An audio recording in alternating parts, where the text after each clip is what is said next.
Hello বন্ধুরা, কেমন আছেন? আজকে আমি রান্না করব আলুর দম, সঙ্গে করব রুটি। আজকে আমাদের ডিনার হবে আলুর দম আর রুটি দিয়ে। তো আমি আলুর দমের আলুগুলো ভাজবো, তেল দিয়ে দিচ্ছি।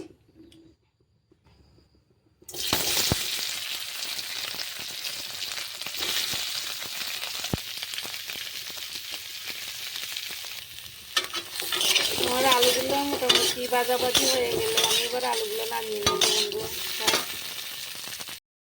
তো দেখেন আমি এবার একে মশলা লেতেছি।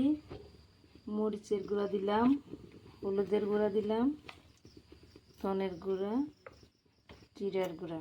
মশলাগুলো একটা বাটির মধ্যে নিয়ে নিলাম। কড়াইয়ের তেলটা গরম হয়ে গেল, তেজপাতা দিলাম, এলাচ, গোটা এলাচ, দারচিনি, পেঁয়াজ বাটা, আদা বাটা, পেঁয়াজ কুচি দিয়ে দিলাম।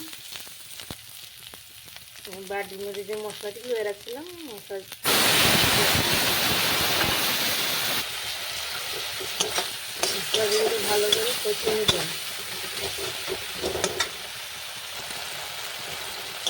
আমার আলুগুলো মশলাগুলো কষানো হয়ে গেল, এবার আমি আলুগুলো দিয়ে দেবো।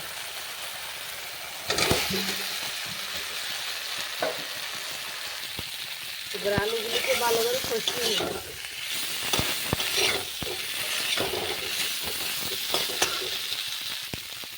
স্বাদ মতো নুনটা দিয়ে দিলাম।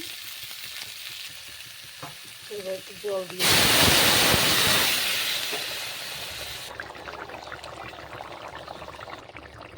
আমার আলুর দমটা প্রায় হয়ে গেল। এবার একটু গরম মশলা দিয়ে একটু নামিয়ে নেব। তরকারিটা নামিয়ে নিলাম। এই আলুর দমের সঙ্গে রুটি দিয়ে খেতে দারুণ মজা। এই দারুণ স্বাদের রেসিপিটা তোমরাও করে ট্রাই করে দেখতে পারো। সবাইকে ধন্যবাদ।